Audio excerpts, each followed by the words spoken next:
Por favor, voy a salir en vivo, se escucha todo.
Hola a todos, muy buenas tardes, ¿cómo están? Bienvenidos a una jornada más, gracias a ICEDAP, el Instituto de Comercio Exterior y Derecho Aduanero del Perú. Mi nombre es Raúl Privat, director gerente de Comercio Facilitador Logístico, y hoy, gracias a la invitación de ICEDAP, estaré junto con ustedes hablando de los Incoterms 2020.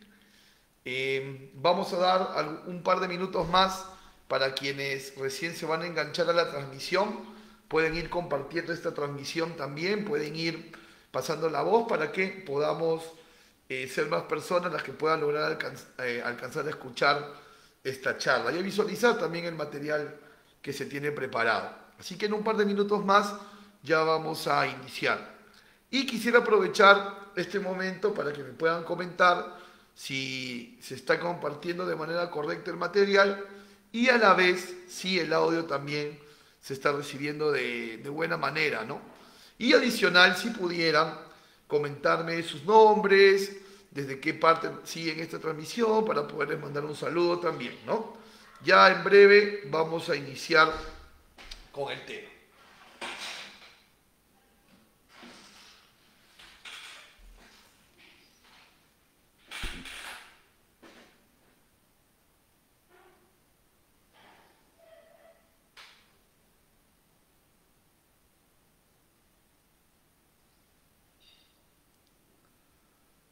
¿Me confirman por favor si se escucha bien?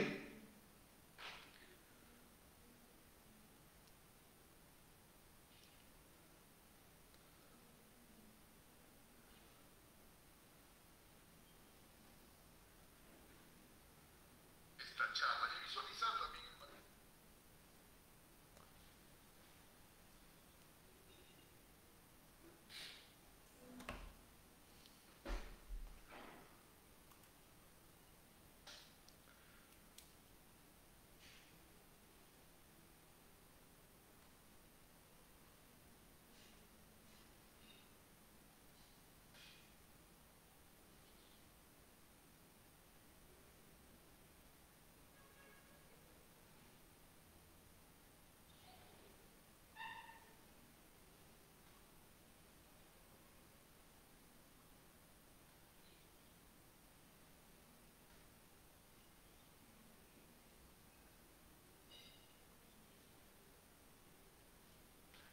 Muy bien, dando a todos las muy buenas tardes nuevamente, vamos hoy a conversar sobre los Incoterms 2020, ¿no?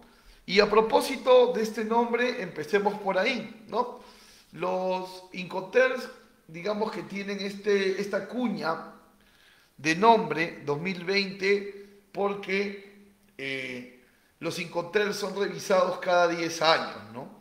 Los Incoterms terminan siendo una iniciativa de la Cámara de Comercio Internacional en pro de establecer, delimitar responsabilidades de quien vende y quien compra, ¿no? Finalmente el espíritu de la Cámara de Comercio Internacional siempre ha sido ese, ¿no? Delimitar las responsabilidades de quien vende y de quien compra. Siempre la Cámara de Comercio Internacional con este espíritu de ir en pro del buen desarrollo del comercio en el mundo, ¿no? Entonces la Cámara de Comercio Internacional, contrastando, digamos, la teoría versus la práctica, porque una cosa es estar sentado en una oficina en la Cámara de Comercio Internacional y hacer los Incoterms, y otra es ver cómo funcionan en la cancha. Es por eso que cada 10 años se revisa, para retirar algunos Incoterms que de repente prácticamente no son viables, en la práctica no son viables, para, por ejemplo, agregar otros, ¿no? En fin, y esto es muy positivo, el hecho de que se revisen los Incoterms cada 10 años es muy positivo, porque no quiere decir que la CCI, la Cámara de Comercio Internacional, entiende que existe siempre una brecha entre la teoría y la práctica, ¿no? Entonces, vamos a decir así, son 10 años de observación de la teoría versus la parte pragmática, ¿no? Y la tendencia, desde finales de los años 20, que empezaron los Incoterms, la tendencia a hoy siempre ha sido el hilo recortando, ¿no? El hilo recortando. Entonces, en la actualidad tenemos 11 Incoterms. En la versión 2000, por ejemplo, teníamos 13. En la versión 2010 ya pasamos a tener 11. Y ahora en la versión 2020 también tenemos 11, pero con algunas variaciones, ¿no? Entonces es importante entenderlas porque estas reglas nos van a acompañar durante 9 años más, ¿no? Recién tienen un año, casi 2, de ejercicio. Muy bien, entonces vamos a empezar proponiéndonos una pregunta, ¿no? Los Incoterms son leyes, son normas, son prácticas. ¿Qué vendrían a ser los Incoterms? ¿Son acaso marcos legales? ¿Existe acaso un marco del derecho comercial internacional que reglamente los Incoterms? Y la respuesta es no. Los Incoterms no son leyes y tampoco son normativas. Los Incoterms son prácticas usuales, usos y costumbres. Bien, entonces también cabría la posibilidad de preguntarnos, ¿no? Si los Incoterms no son leyes, ¿por qué el que vende se esmera tanto en cumplir con lo que el Incoterm lo obliga a cumplir? Porque el que compra se esmera tanto en cumplir lo que el Incoterm le obliga a cumplir, si no son leyes. Y adiciona un cuestionamiento más aún. ¿Por qué, si sabemos que los contratos de compra-venta internacional no son obligatorios y que simplemente emitiendo una factura ya se empieza a comprobar un acuerdo y una transacción? Encima de eso, con todo y esto que los contratos no son obligatorios, ¿por qué hay tanto esmero en el vendedor y comprador por cumplir con su parte en los Incoterms? Y en realidad el tema es el siguiente.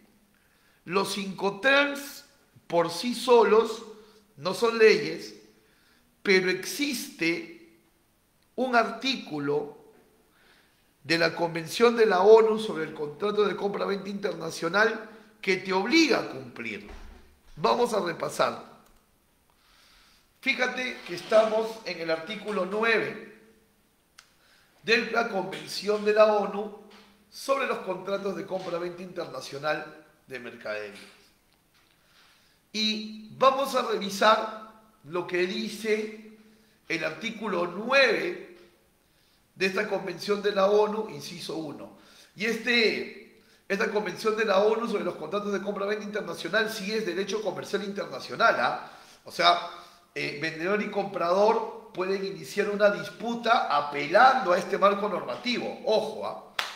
Entonces, ¿cómo los Incoterm se integran a este marco normativo? Aquí en este momento vamos a darnos cuenta y vamos a descubrir por qué, a pesar que los contratos no son obligatorios y a pesar que los Incoterm no son leyes, existe un gran esmero en vendedor y comprador por cumplir con su parte. Fíjate por qué.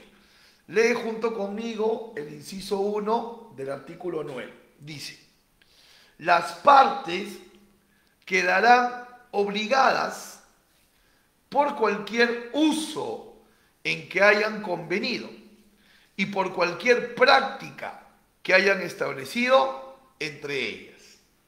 Entonces, ¿qué son los Incoterm? Son prácticas, son usos y costumbres. ¿Quiénes son las partes? El vendedor y el comprador. Entonces, vamos a interpretar este artículo. Las partes. Vamos a decir que las partes son vendedor y comprador. Entonces ya tiene un sentido interpretativo más interesante, ¿no? Vendedor y comprador quedarán obligados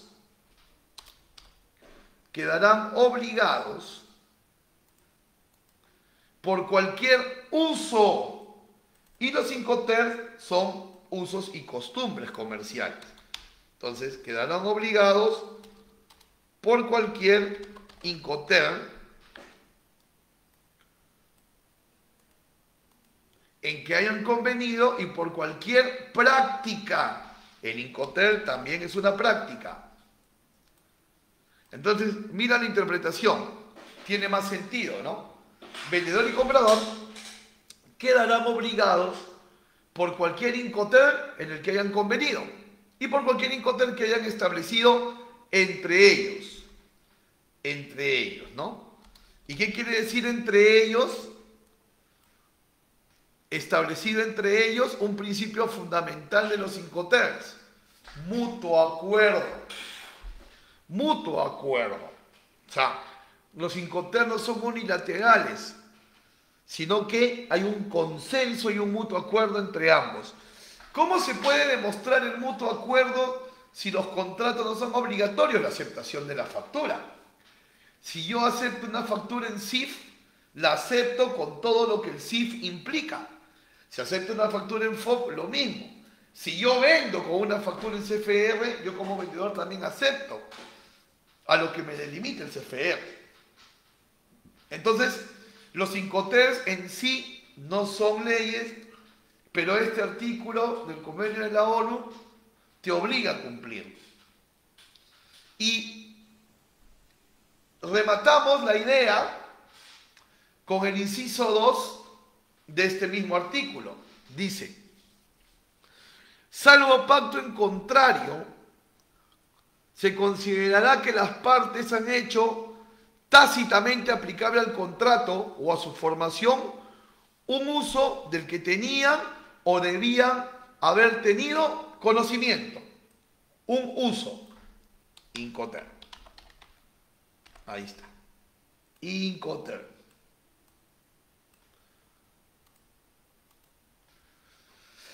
Salvo pacto en contrario, se considerará que las partes han hecho tácitamente aplicable al contrato o a su formación un Incoterm del que tenían o debían haber tenido conocimiento y que en el comercio sea ampliamente conocido. Entonces, creo que ya queda clarísimo hasta aquí por qué vendedor y comprador tienen que esmerarse tanto en cumplir con su parte del trato, ¿no? En cumplir con su parte pactada. Continuamos entonces.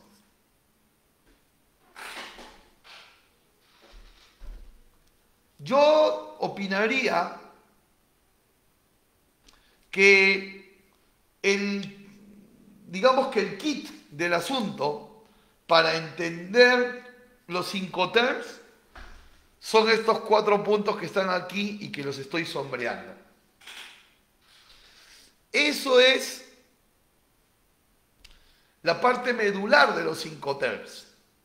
Entender qué es lo que regulan los Incoterms. Entender qué es lo que los Incoterms regulan. Y los Incoterms van a regular 4 aspectos. El Incoterm te va a decir cuál es la vía de transporte en la que se debe trasladar el producto. El Incoterm te va a regular dónde empieza y dónde termina la responsabilidad sobre la mercancía de cada una de las partes. Eso es lo que técnicamente se llama transmisión de riesgo. 3. El Incoterm va a regular dónde es que el vendedor le debe entregar la mercancía al comprador. ¿Ok?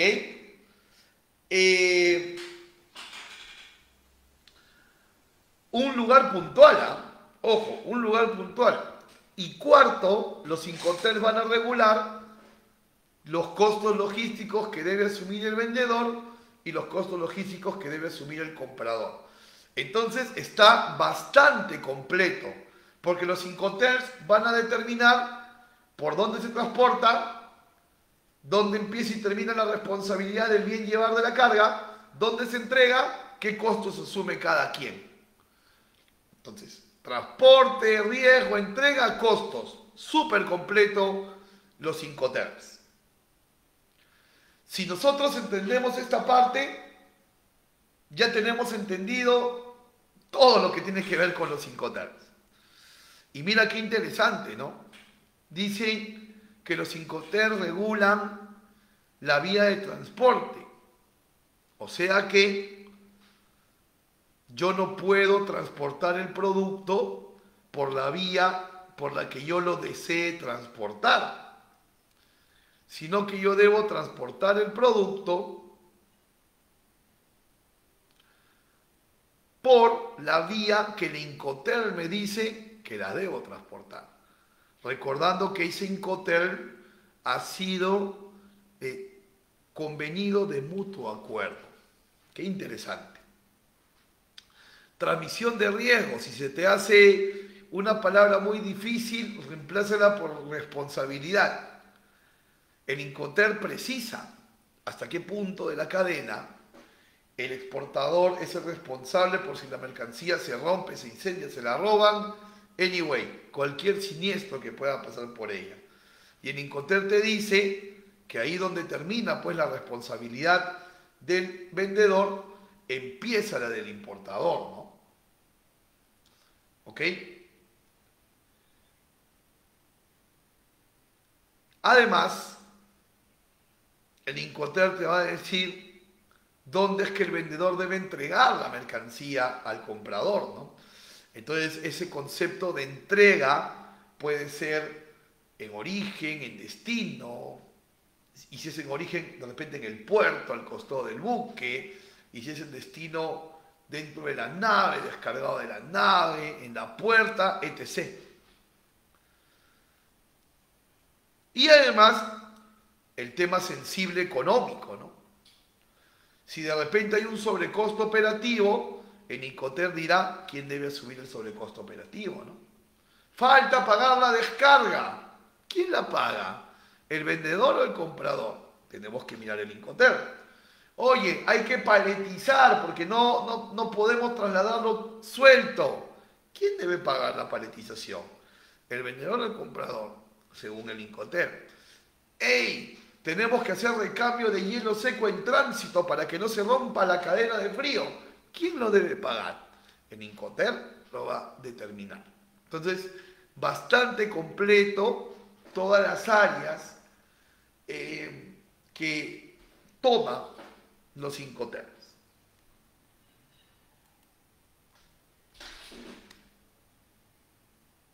Muy importante también saber qué no hacen los Incoterms.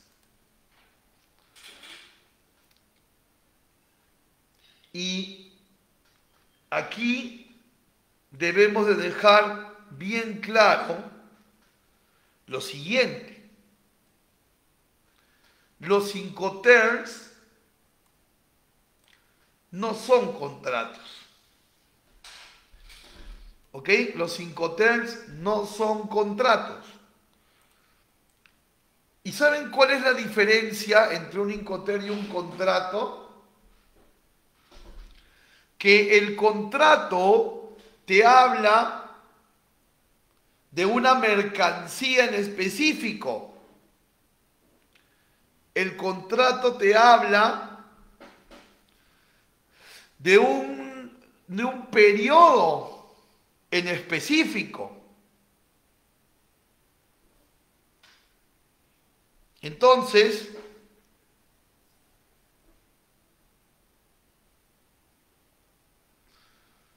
no puede ser un contrato igual a un Incoterm, porque como vuelvo a reiterar, los contratos especifican tipo de embalaje, tipo de producto, temperaturas, lugares de traslado, cuotas para pagar.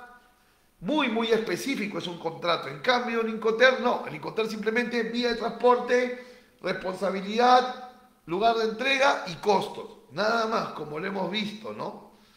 Entonces, los Incoterms, ténganlo clarísimo, los Incoterms nunca se van a ocupar de si es crédito o al contado, jamás. Los Incoterms no se van a ocupar de si hay que pagar una propiedad intelectual o una licencia. Los Incoterms no se van a ocupar de una reducción arancelaria por TLC, no. Los Incoterms solo se ocupan de 4 cosas y lo voy a volver a poner aquí. Vía de transporte, responsabilidad, lugar de entrega y cobertura de costos. ¿Quieres especificar más cosas? Tienes que hacer un contrato, porque los Incoterms no son contratos. Ahora, como los Incoterms no son contratos, pero sí deben ir en una factura, entonces, una interesante recomendación que hace la Cámara de Comercio Internacional.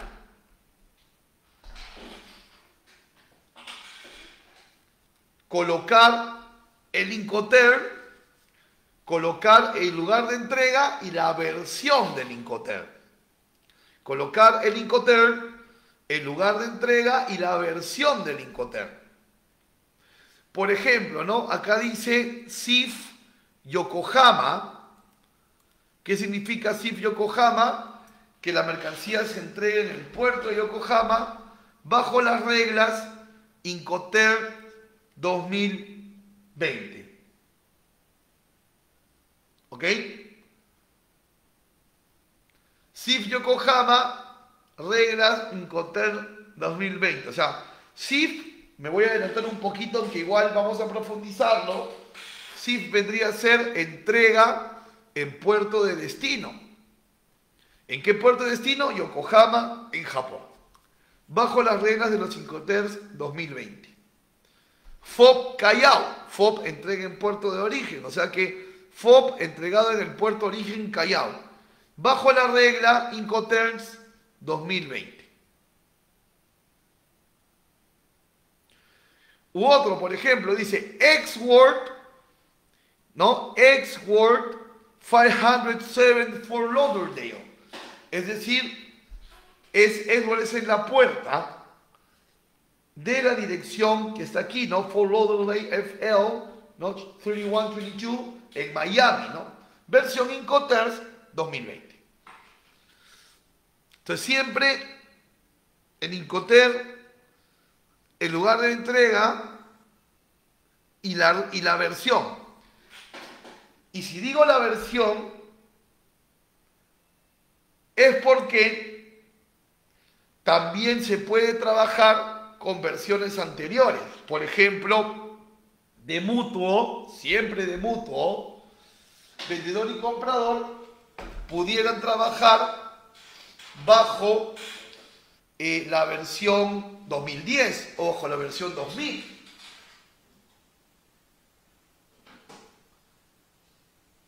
Obviamente lo que no pueden hacer es trabajar bajo un Incoterms que ya no existe, pero sí pueden trabajar bajo los Incoterms existentes de versiones anteriores.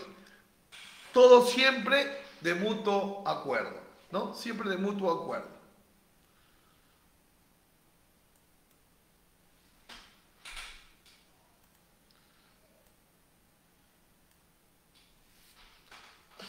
Hay una manera de esquematizar los Incoterms, ¿no? Y esta manera es por las siglas con las que empieza el Incoterms. Por las siglas por las que empieza el Incoterms. Por ejemplo, podemos dividirlas en grupo E, grupo F, grupo C y grupo D. Los Incoterms grupo E son aquellos donde el vendedor vende en su puerta. Los Incoterms grupo E son aquellos donde el vendedor no hace nada de logística. Los Incoterms grupo F son aquellos donde el vendedor entrega la mercancía en un medio de transporte internacional y ahí termina su responsabilidad. Los del grupo C son aquellos donde el vendedor también contrata el transporte internacional, pero no asume los riesgos del transporte. Muy claro con eso, ojo, ¿ah? En los Incoterms C, el hecho que el vendedor contrate el transporte internacional no lo vuelve responsable de lo que sucede en ese transporte internacional. En otras palabras, la responsabilidad del vendedor en el grupo F termina en el mismo punto donde termina si lo vendiera en el grupo C, entregándolo en el medio de transporte en origen. Entonces, grupo F, responsabilidad del vendedor termina en origen, y en el grupo C también su responsabilidad termina en origen. Por favor, debemos de entender que el hecho que en el grupo C el que vende contrate el transporte internacional no significa que sea responsable por ello. Para esa responsabilidad existe un seguro que algunas veces puede ser tomado por el vendedor y otras veces puede ser tomado por el comprador.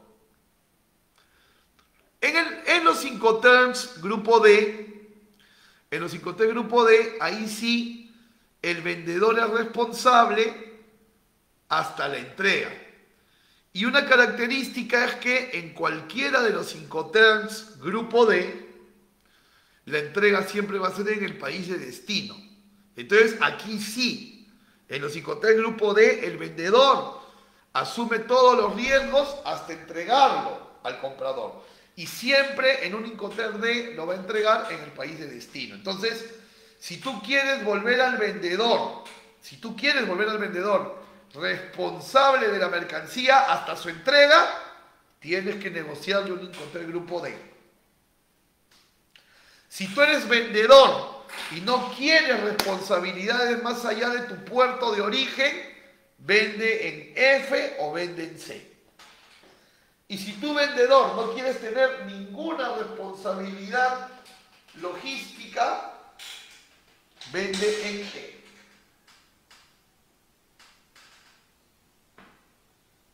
Esa es la manera como lo debes de entender.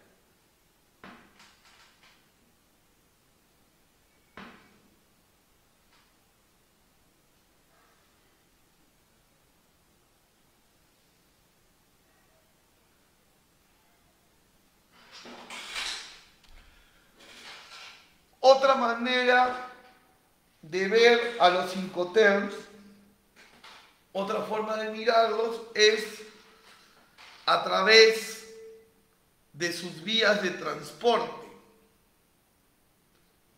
Es decir, qué Incoterms son netamente marítimos y cuáles sí pueden ser de diferentes vías o multimodales, ¿no? Entonces, los Incoterms exclusivamente marítimos, son FAS, FOB, CFR y CIF. Ya vamos a adentrarnos en cada uno. Los Incoterms marítimos son FAS, FOB, CFR y CIF. Es decir, vendedor y comprador cierran el negocio en alguno de estos 4 Incoterms y la vía es marítima, sí o sí. La vía es marítima. En cambio, si cierran en Ex-Work, FCA, CPT, ZIP, DAP, DPU o DDP, pueden ser terrestre, aéreo o marítimo, o una combinación de ellos también. Entonces, esta es otra manera de verlo, ya no por grupos, sino por posibilidades de vías de transporte, ¿no? Son propuestas de cómo los podemos ver, ¿no? Porque volvemos a la raíz de lo mismo, no son leyes, no son normas. Entonces, hay diferentes propuestas, iniciativas para poderlos mirar. Muy bien. Me gustaría, si ustedes lo creen conveniente, abrir una ronda de preguntas, no sin antes saludar a Ángela y a José Leonardo y a Rodney, que nos están haciendo ya comentarios aquí en la barra de comentarios, ¿no? Me gustaría conocer los nombres de todos quienes están compartiendo hoy esta charla conmigo y con ICEDAP, para también poderlos saludar y saber desde dónde siguen esta transmisión. Asimismo, si tuvieran alguna pregunta de lo que venimos hablando hasta el momento, sería interesante empezar una ronda de preguntas en este instante, ¿no? Porque ya vamos empezando a adentrar en Incoterm por Incoterm. Gustoso de empezarlos a leer con sus preguntas. Adelante, por favor.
Bien, si no tenemos preguntas de momento, vamos a continuar, pero en cuanto tengan alguna consulta, gustosos de ayudarlos. Bien, ya sabemos entonces que podemos mirar los Incoterms como grupos. Incoterms grupo E, que es un único Incoterm. El vendedor vende en la puerta de su local. Incoterms grupo F, vendedor coloca la mercancía en un transporte en origen y ahí termina su responsabilidad. Incoterms grupo C, el vendedor contrata el transporte internacional pero no es responsable de lo que sucede en tránsito, para eso debería haber un seguro. E Incoterms D, donde sí efectivamente es responsable el vendedor hasta la entrega, que siempre va a ser en el país de destino. Luego, los Incoterms se pueden ver también con una visión de vía de transporte, ¿no? Donde encontramos Incoterms netamente marítimos y otros que son multimodales.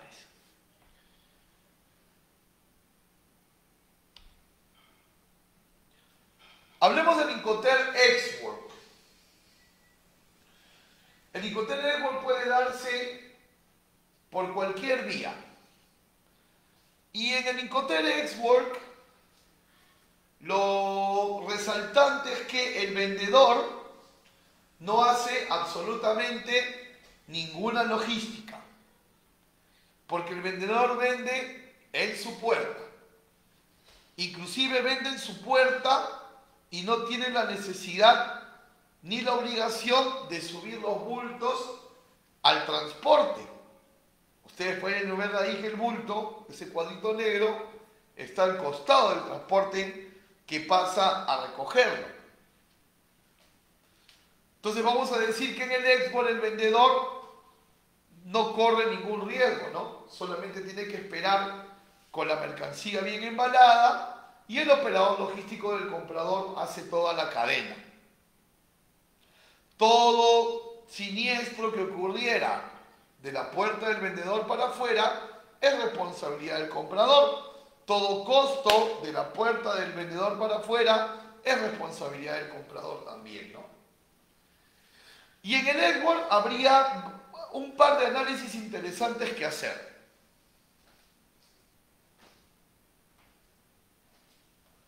Por ejemplo,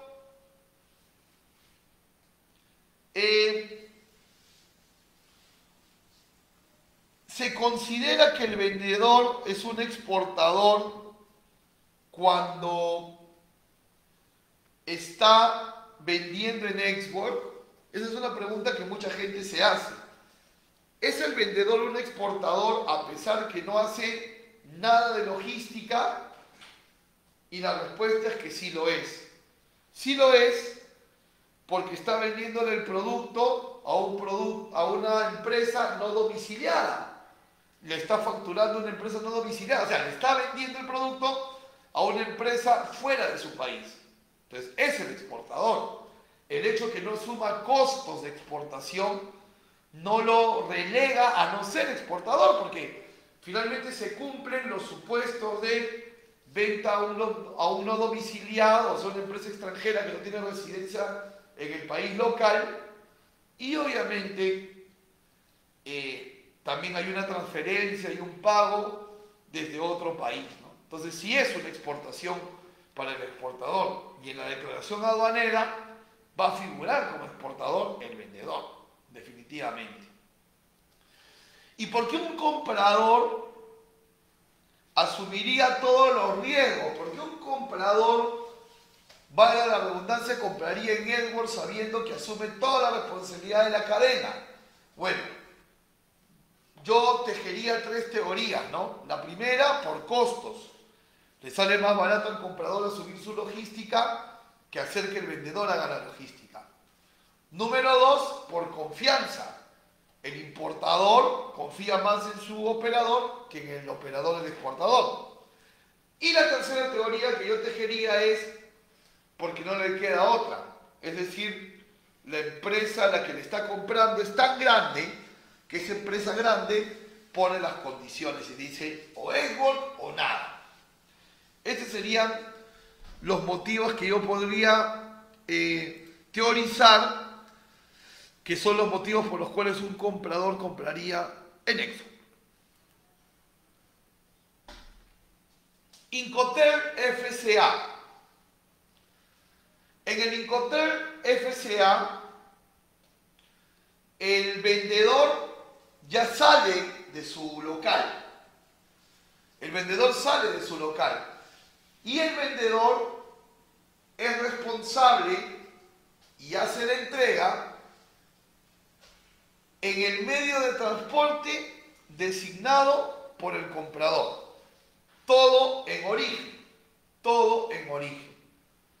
Vendedor entrega y asume responsabilidades hasta dejar la mercancía en un medio de transporte designado por el comprador en origen.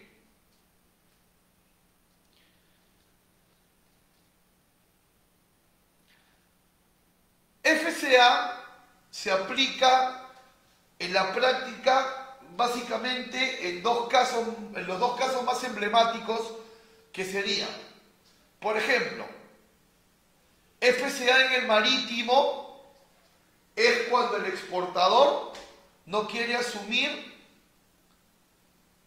los gastos de hacer el despacho de aduanas en origen. Esto se ve mucho con China, por ejemplo, ¿no? El proveedor chino te dice: yo no tengo licencia de exportación, así que tu operador logístico haga la exportación. Ese sería un FCA. Cuando el exportador no asume los gastos de exportación, los gastos aduanales de exportación, es un FCA en el marítimo, ¿no?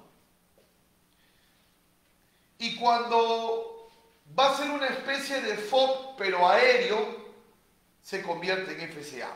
Esos serían los más emblemáticos, ¿no?, para el tema del FCA.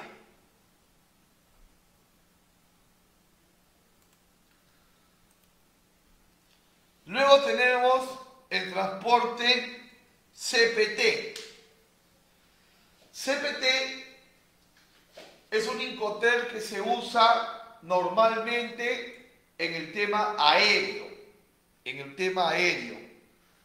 en este caso el vendedor va a trasladar la mercancía hasta el aeropuerto de destino. Y ahí va a terminar su entrega. Pero recuerda que la responsabilidad del vendedor terminó en el aeropuerto de origen. Porque Incoterm Grupo F y Grupo C, en ambos la responsabilidad del vendedor termina en origen, ya lo hemos dicho.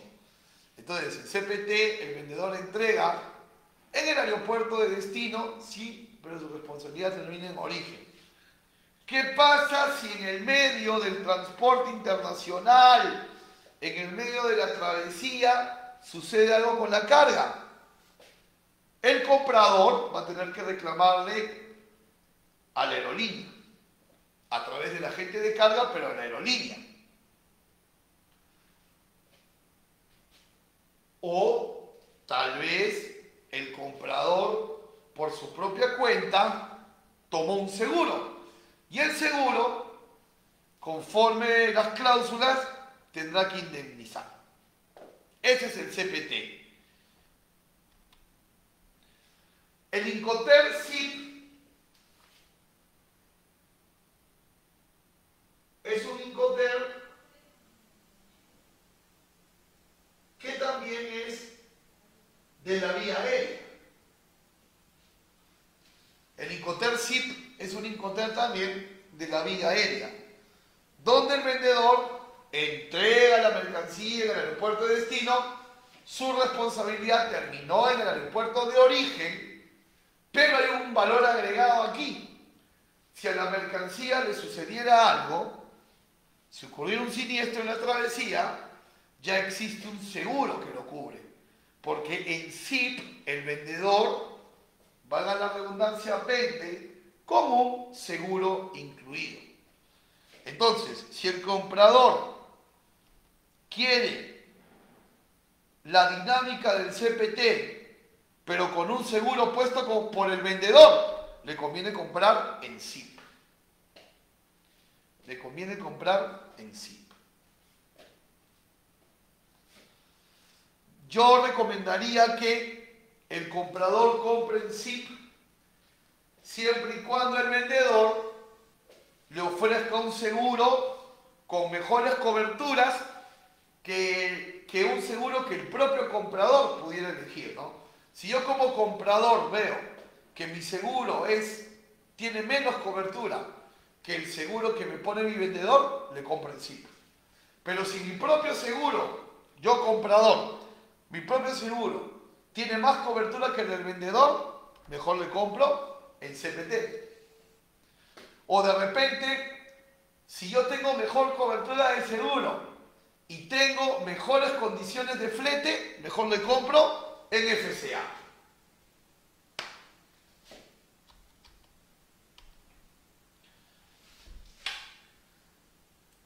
Vamos al Incoterm DAP. Incoterm DAP, conocido también como el DAP. DAP, Delivery at Point. Recuerden que los Incoterm Grupo D son aquellos donde la entrega del vendedor siempre va a ser en el país de destino. En diferentes lugares, según el tipo de Incoterm D, pero va a ser en el país de destino. En el caso del DAP, tú imagínate que el DAP es un Incoterm puerta a puerta. Es decir, en el DAP, la responsabilidad, la entrega y los costos los asume el vendedor hasta la puerta del comprador. ¿Ok? Entonces, por ahí vas a notar DAP, puerta a puerta. Costos, entrega, responsabilidad del vendedor hasta la puerta del comprador. Con una excepción. Los aranceles y tributos que se generen en el país de nacionalización son asumidos por el comprador. Entonces, el vendedor en DAP asume todo el puerta a puerta, excepto los tributos que se puedan generar por la nacionalización propiamente en el país de destino. Luego tenemos otro Incoterm, el Incoterm DPU. En el Incoterm DPU, el vendedor va a entregar en el país de destino, sí, pero simplemente lo que va a hacer es entregarlo descargado del barco o del avión. Simplemente descargado del barco o del avión. O sea que no hay nacionalización por parte del vendedor, ni tampoco hay entrega hasta puerta del comprador. Simplemente lo descarga del medio de transporte. Pero lo vuelve responsable de todo, ¿no? En este caso, cualquier cosa que suceda de la puerta del vendedor hasta que el vendedor descarga en el puerto o en los puertos de destino, es responsabilidad únicamente del vendedor.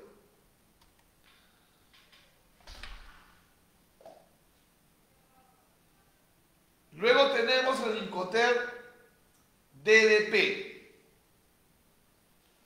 Incoterm DDP. Aquí sí es una logística por parte del vendedor, una logística total, una logística puerta a puerta con los pagos de aranceles incluidos. O sea que aquí el exportador asume el 100% de la responsabilidad y el 100% de los costos. Y cuando hablo de 100% de los costos, hablo incluido los aranceles que se pagan en destino, ¿no? ¿Ok? Los aranceles que se pagan en destino.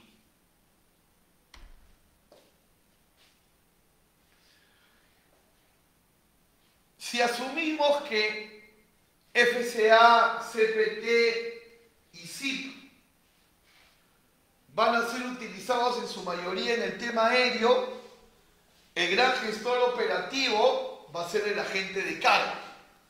Entonces, siempre que un exportador Siempre que un exportador tenga la necesidad de subir una mercancía a un avión, necesitará la intermediación de un agente de carga.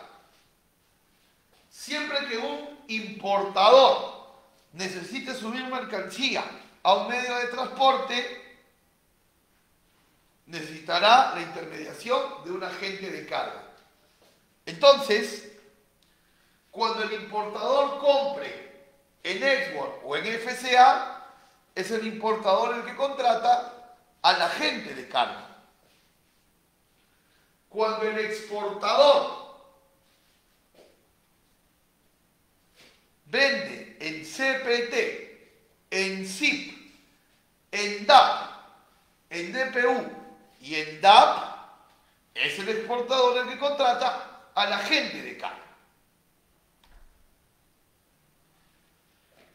Revisemos ahora los Incoterms netamente marítimos.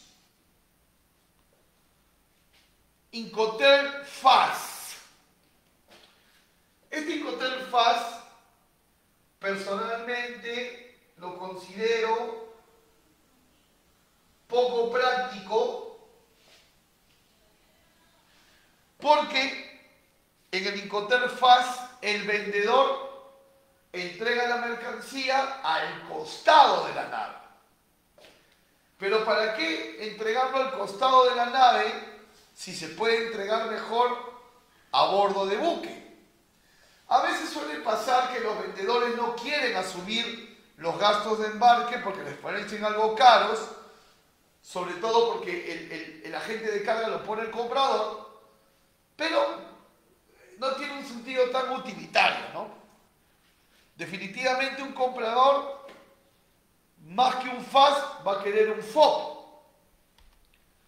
El FOB, que probablemente sea el más conocido, es aquel Incoterm donde el vendedor deja la mercancía a bordo del buque en el aeropuerto de origen.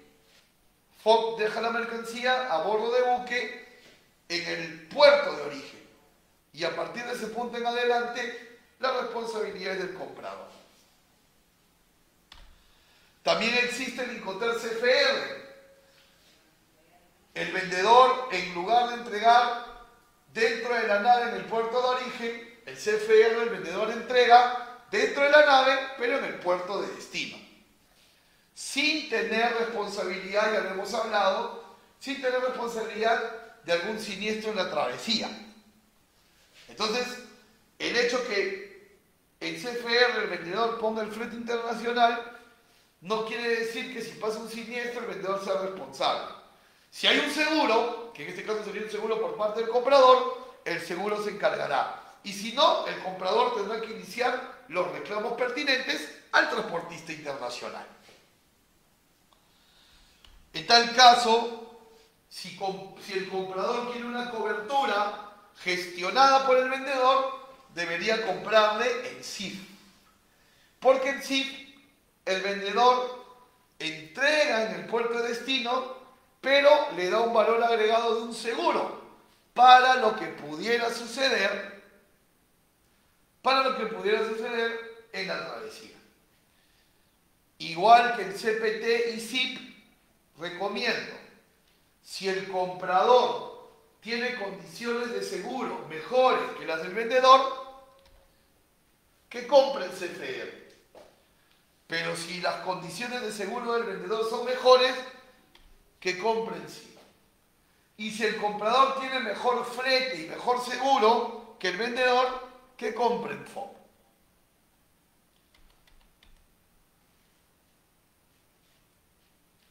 Siempre el agente de carga es el gran gestor operativo y en estos casos de marítimo, el exportador contratará al agente de carga cuando venda en CFR, cuando venda en SIF, cuando venda en DAP, en DPU o en DDP.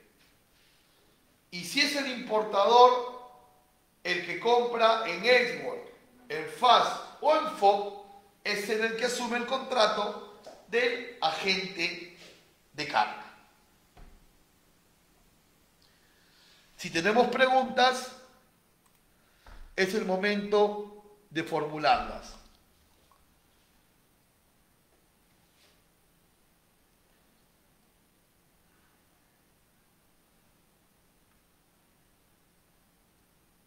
Revisen las anotaciones que hayan podido hacer durante el desarrollo de la ponencia y si tienen alguna pregunta, es el momento ideal para poderla plasmar. Yo encantadísimo de poderlos ayudar y poderles responder.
Vamos a continuar.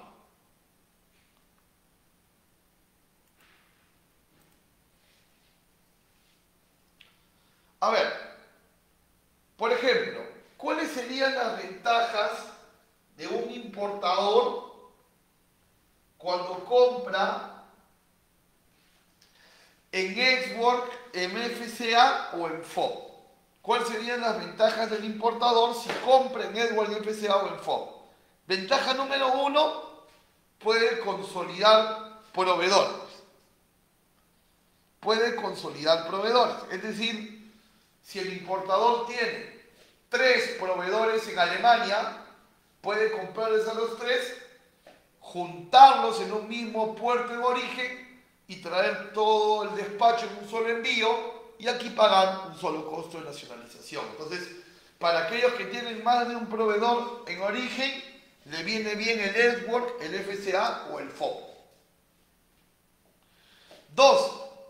En el marítimo, yo siempre recomiendo que el importador compre en Xwork, en FCA o en FOB. ¿Por qué? Porque eso significa que el importador va a asumir los costos del flete internacional y por lo tanto sus gastos de descarga al llegar el contenedor, de desconsolidación y demás van a ser más económicos porque vienen ofertados junto con el flete. En cambio, si hace que el flete lo asume el vendedor, no hay manera de negociar esos gastos de llegada. Y otra ventaja es que tiene un mejor control sobre el seguro si es que desea asegurar la mercancía, ¿no? Porque sería un seguro puesto por el propio importador y no por el exportador. Se entiende que importador igual comprador, vendedor igual exportador, ¿no? Luego, por ejemplo, una ventaja del exportador de vender en Xwork es que minimiza los riesgos, ¿no? El exportador en Xwork, digamos que vende en su puerta, entonces no arriesga nada del traslado físico de la mercancía. ¿Y cuál sería la ventaja del exportador de vender en FOB? Una muy importante, que a veces no se analiza, que tiene mayor base para cobrar el drawback. Porque se dice que el drawback es la devolución del 3% del FOB, o sea, ese es el cálculo, ¿no? Para la devolución, para la restitución, se calcula el 3% del FOB, pero la normativa dice que se calcula el 3% del FOB siempre y cuando el vendedor haya vendido en un Incoterm de FOB para adelante. Pero si vende un Incoterm detrás de FOB, como FAS, como FCA o como Xwork, se le calcula el 3% sobre el FAS, el FCA o el Xwork. Entonces, si quieres tener una mayor base, debes vender en FOB. Y vendiendo en FOB también tú tienes un mejor control del proceso aduanero, porque el exportador pone su propio agente de aduana en FOB. En cambio en export, el agente de aduana en origen lo pone el comprador. Y entonces si por ahí se da alguna infracción, una mala declaración, pueden empezar los problemas, ¿no? Entonces en FOB, el exportador tiene más control sobre el proceso de aduanas origen y sobre el control del embarque. No olvidemos que el CIF, el Incoterm CIF, siempre va a ser el Incoterm que se usará como base imponible para el cálculo de los derechos de importación, ¿no? Que independiente del Incoterm en el que compres, siempre se va a tener que construir un CIF para poder tributar, ¿no? El importador puede comprar en FOB, pero se le sumará el flete y el seguro y se tributará el CIF. El importador puede comprar en CFR, pero se le sumará el seguro que se ha contratado o el seguro de tabla para armar el CIF. O sea, eso debemos entenderlo, ¿no? Compres en el Incoterm que compres, siempre la tributación será sobre el CIF y hay formas aritméticas de armar este CIF solo para fines tributarios.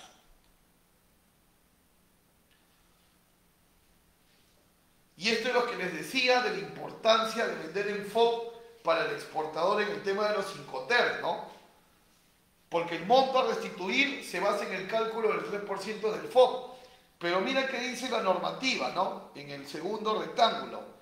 La normativa del NORMAL dice, cuando las exportaciones son pactadas bajo los Incoterm Export, FCA y FAS, el monto a restituir se calcula sobre el valor FOB consignado en la data de exportación, excluyendo los gastos que no fueron asumidos por el exportador. En otras palabras, si vendes en export, en FCA o en FAS, se te restituirá sobre el cálculo del 3% del export, del FAS o del FCA.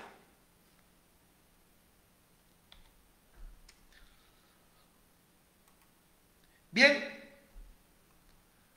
espero que esta charla y esta jornada haya sido de su agrado, que lo que hayan escuchado hoy les haya parecido información interesante, información que pueden aplicar y que sientan tal vez después de esta charla que sus conocimientos de Incoterm se han incrementado. Ese es de todo corazón mi deseo. Tienen ahí en pantalla mi correo electrónico y mi línea WhatsApp para que me puedan contactar. A veces suele suceder que nos olvidamos de la pregunta en el momento de la charla, pero termina la charla, se nos ocurren las preguntas, pueden escribirme a mi correo o a mi línea WhatsApp. También los invito a unirse a mis redes sociales, Facebook, YouTube e Instagram como Raúl Privat Pando. Y a la vez les pido puedan visitar mi página comercia.org.pe. Somos un facilitador logístico y atendemos diferentes empresas exportadoras e importadoras de diferentes rubros, ¿no? Y quien habla es el CEO, el director general de la compañía. ¿Qué tal les pareció la charla? Me pueden dejar un breve comentario de su apreciación. Gracias, Jaime, por tu apreciación. Y aquí tengo un par de preguntas. Jos dice, ¿qué es un agente de carga? Es igual que un agente de aduanas. A ver, Jos, un agente de carga es el intermediario entre el exportador o importador, depende del Incoterm, y el medio de transporte. O sea, todo dueño de mercancía que necesita subir sus productos a un avión o a un barco para poder hacer comercio, necesita un agente de carga como intermediario para subir esa mercancía. Mientras que un agente de aduanas es el que, una vez arribada la mercancía, te ayuda a hacer los trámites para que la aduana te dé el levante, ¿no? Esa es la diferencia. Yo espero haberte ayudado con la respuesta. También puedes contratar a un operador logístico integral que te haga las veces de agente de carga y las veces de agente de aduana, ¿no? El agente de aduana, el tramitador ante la aduana, el agente de carga, el tramitador ante el medio de transporte. Esa es una manera de verlo también, Jos. Gracias por la pregunta. Jaime nos dice, ¿el costo del transporte es en función al volumen y al peso? Correcto. Los fletes internacionales se cobran según volumen y peso en el tema aéreo, ¿no? Por kilos o por centímetros cúbicos. por kilos, el peso que arroje el almacén, el peso que arroje el almacén aduanero, y en volumen, por la fórmula largo por ancho por alto en centímetros, dividido entre 6.000, multiplicado por el número de bultos, ¿no? En mi canal de YouTube puedes ver esos cálculos, estimado Jaime. En el tema consolidado marítimo es por tonelada o metro cúbico. El metro cúbico se calcula multiplicando las dimensiones en metros, y cuando es contenedor exclusivo, ahí sí ya no es el peso ni el volumen, sino simplemente tú arriendas un contenedor y lo llenes a su máximo, no, te cobran por todo el contenedor, ¿no? Un poquito para resumir el tema, pero en mi canal de YouTube pueden encontrar ese tipo de charlas sobre flete internacional también, que obviamente complementa a los Incoterms, ¿no? Valerio dice: ¿qué página me recomienda para comprar por internet de otro país? Amazon, eBay, AliExpress son las recomendadas, ¿no? Un saludo para Natalie Salvatierra y para Elizabeth Morón también, que nos están siguiendo. Muchísimas gracias por seguirnos. ¿Qué tal les pareció la charla de hoy? Me gustaría que me dejen un breve comentario. Queden siempre muy atentos a la programación que tiene el Instituto de Comercio Exterior y Derecho Aduanero del Perú para ustedes, ICEDAP, que siempre les brinda los mejores temas, las mejores charlas, los mejores programas de capacitación en comercio exterior y aduanas. A nombre de ICEDAP, a nombre propio y a nombre de la compañía que represento, Comercio Facilitador Logístico, les doy a todos mi agradecimiento por haber compartido este tiempo hoy, en esta tarde de sábado. Dios les bendiga grandemente y hasta una próxima oportunidad. Cuídense.